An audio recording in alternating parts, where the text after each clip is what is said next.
Hello, my name's Ben. Do you mind if I examine you? No. Consider the patient's nutritional state.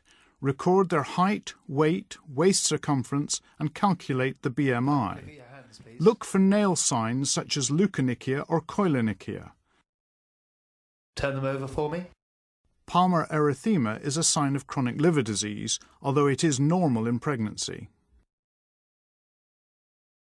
Look for finger clubbing, which can be due to chronic liver disease, inflammatory bowel disease, or malabsorption. Could you place your arms up in front of you and cock your wrists back, please? Asterixis is a coarse flapping tremor seen in liver failure. It may also be seen in cardiac, renal and respiratory failure with CO2 retention. Look for needle tracks, tattoos and paucity of axillary hair.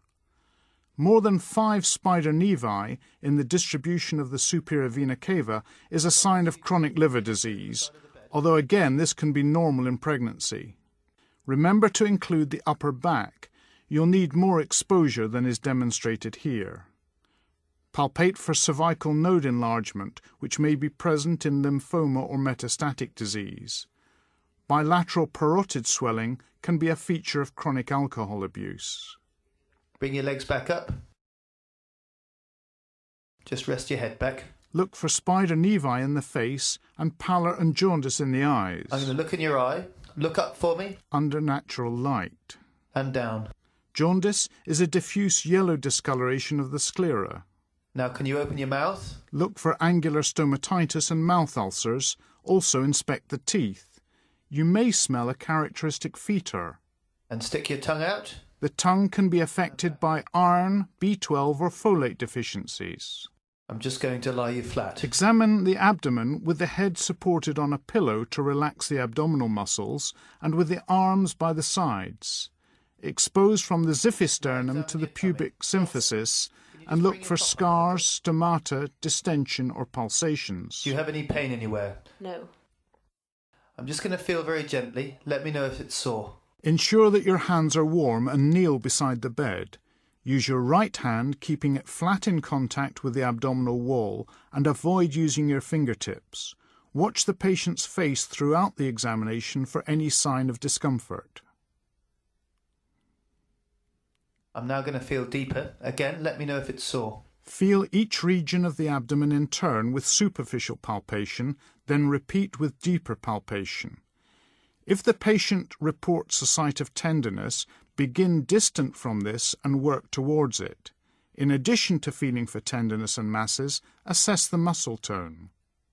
Now can you take some deep breaths in and out? Feel for the liver edge as it descends during inspiration. Start in the right iliac fossa and work superiorly 1 centimetre at a time. If the liver is palpable, describe its characteristics and the edge. Locate the upper border of the liver by percussing down from the 5th intercostal space in the midclavicular line. Measure the distance in centimetres from the upper border of dullness to the liver edge. Feel for the spleen in a similar fashion. Again, can you take some deep breaths in and out? Starting near the umbilicus and working up towards the left hypochondrium. If you don't feel the spleen, explore the length of the costal margin as its position is variable. Can you roll onto your right-hand side, please? If you have still not felt the spleen, repeat this examination with the patient in the right lateral position.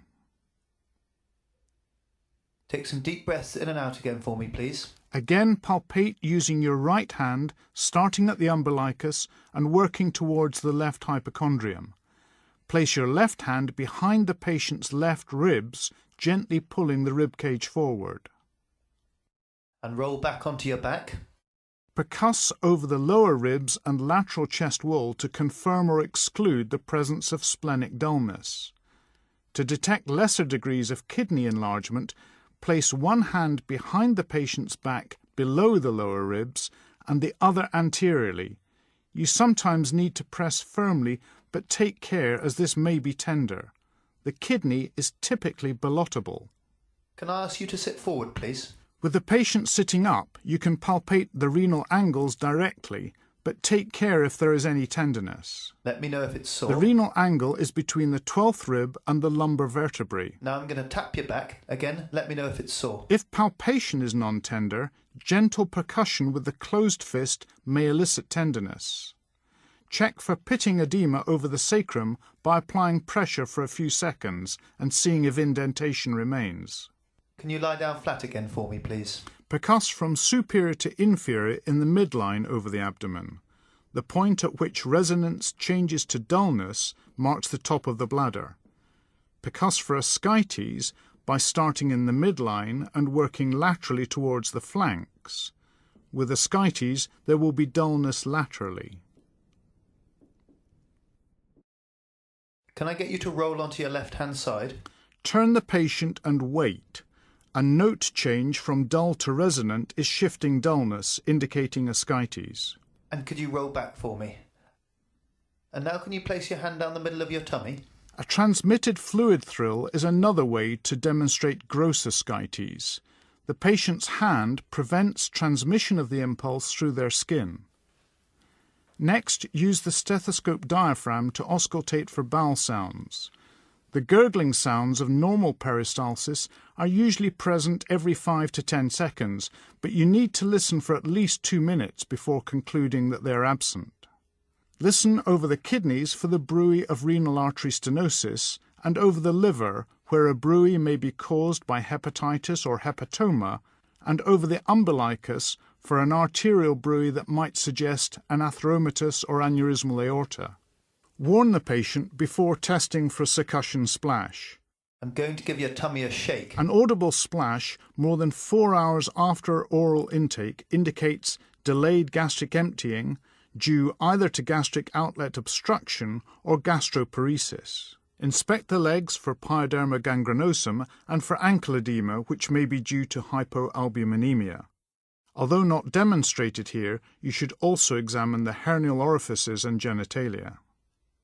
Thank you very much.